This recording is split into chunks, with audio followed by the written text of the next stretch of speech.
Now, previously we learned about the corners portfolio and the black letterman approach. Basically, it's a long only approach. That is the allocation for only the asset. Now, if the firm had a liability, then we cannot just using that mean variance optimization procedures because there's liability involved. So you have to be the asset liability asset allocation. Now you can go back to my notes on page 2. We previously has discussed about the types of asset allocation to classify the asset only or asset liability management, ALM. Now ALM are very important for institutional investor. That including like defined benefit plan, and also the insurance company as well as bank. But also, I would like to address there are other financial institution and fund manager are using the asset liability management. For example, the hedge fund, the private equity, they all are facing the liability issue. So the asset liability management are actually more important than just the asset only approach.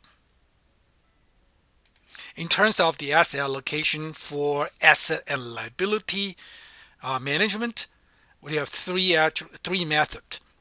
One, based on the surplus.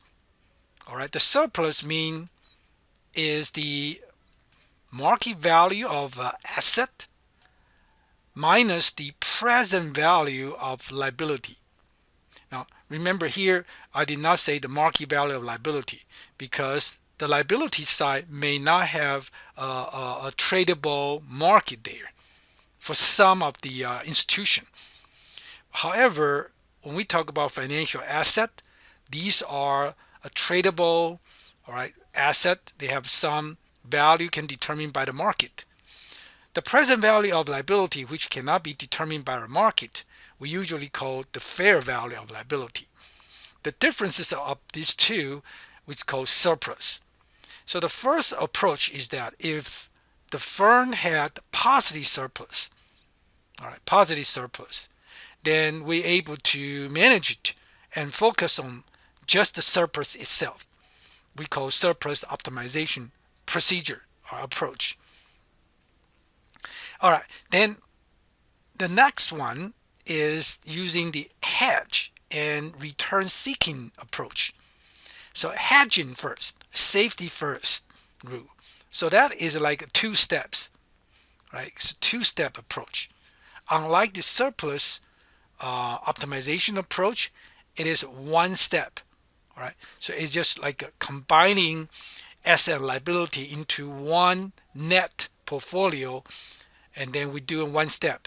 The hedging and return seeking portfolio, it's a two-step approach.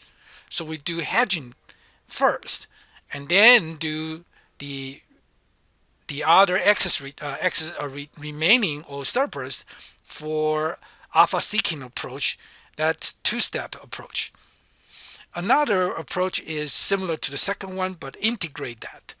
So it's integrate the first steps and the second steps, the hedging and alpha seeking together in one platform to consider.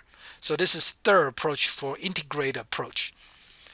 Now let's look at the first approach, first methods, surplus optimization. The idea is very simple. Once we identify the surplus, right? So surplus is a dynamic, right? It changes all the time. Okay, basically we focus on the positive surplus, of course, but there's no guarantee that every realized surplus is positive. But expected surplus is a positive. But how do we actually calculate that? Now we focus on surplus return. Now pay attention to this. This surplus return is different from the return concept we have before.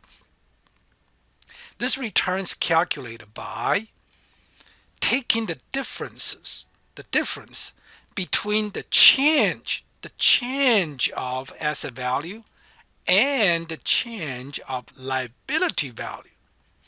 not the asset value minus liability value. The change, delta means change. It's a change value of asset minus change value of liability. That is different than the change of the value differences.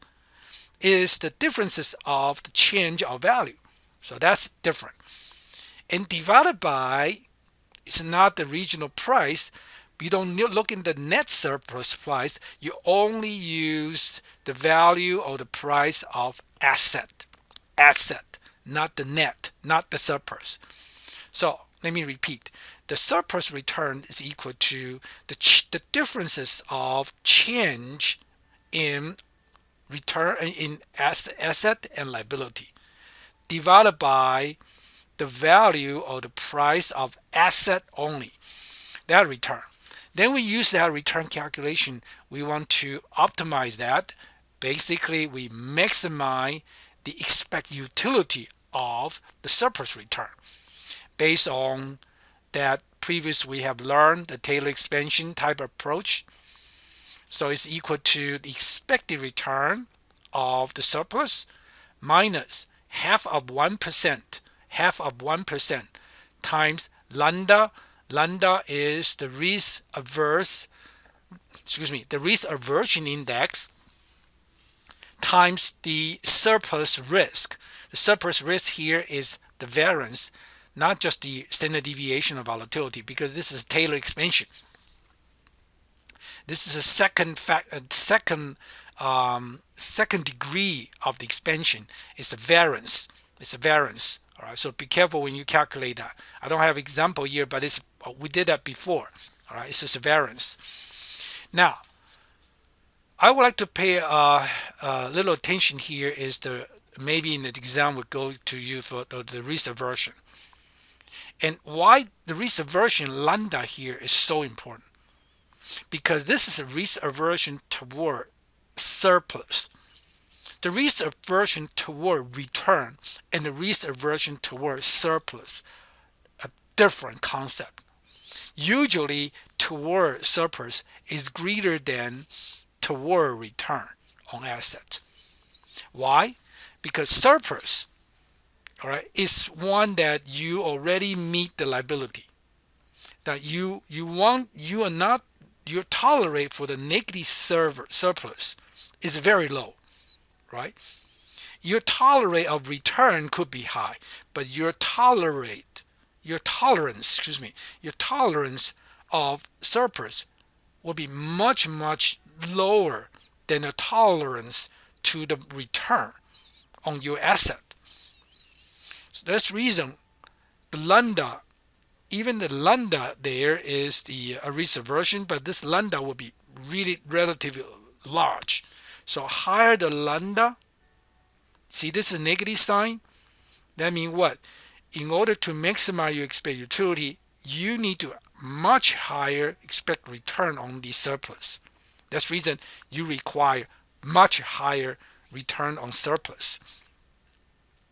Okay, now in addition to the asset risk, big price risk, we also know that the surplus risk also associated with the liability risk. That including the liability more like a fixed income, right? So it's including the interest rate risk and the reinvestment risk as well as the credit risk.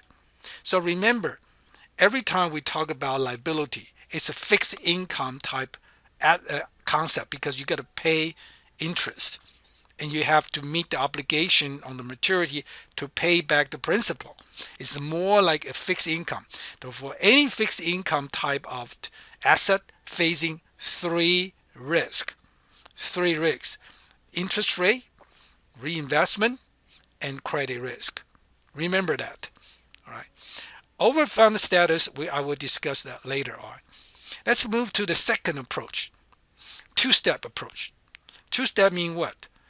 That's okay. Forget about everyone. All right. So let's do in the first step. First step is what? Safety first rule. We're going to hedge the liability, right, using immunization process, for example.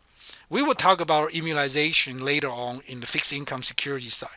Immunization means what? To eliminate risk.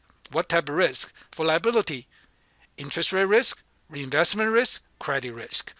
So in order to, the first step is try to eliminate or completely minimize to the lowest level of interest rate risk, reinvestment risk, and credit risk. That's the first step. So to go to the second steps, you have to have one status. It's called the overfund status. Overfund status meaning that you will have excess return. You have excess remaining. You have some excess fund. Excuse me. You have some remaining excess fund to do it. So you can meet the liability first. Now, this is a requirement to use for the second stage. This is a more common practice for, like we talk about insurance company, defined benefit plan (DB plan), and banks, because they are very conservative. They're relatively conservative. They do not allow to have any loss on their ability to meet the liability, the ability to meet the liability, right? So these are there. For the first step, the first method, surplus method. Now, usually those conservative institutions will not use it. It may be used by some like endowment foundation, a university foundation could use this, or maybe other type like a hedge fund could use that. So make sure that two different type of the investor institution are using different method of allocation. Now, the second step, of course, in this case is that if you have overfund status, then you can use a surplus to allocate to the return seeking portfolio. We call alpha seeking portfolio. All right, but make sure that the second step must be independent with the first steps, because there's a requirement you have the overfund status. The requirement of overfund status, all right, is not a case for the optimum, the first method, the surplus optimization. Okay, so again, summarize this. The second method is toward a conservative investor, insurance company, pension fund, and banks. All right, so they usually use the second one. The third one is similar to the second one, but it's combining the first step and second step together. So they are not independent. All right, and then combining the hedging and return, together. Of course, it's easy to talk. It's hard to do. All right, it's very complex if you want to consider that together, right? Because the hedging method and alpha seeking method allocation are not quite similar, and sometimes they contradict to each other. So combining that together, my viewpoint, it's a very complex and difficult task.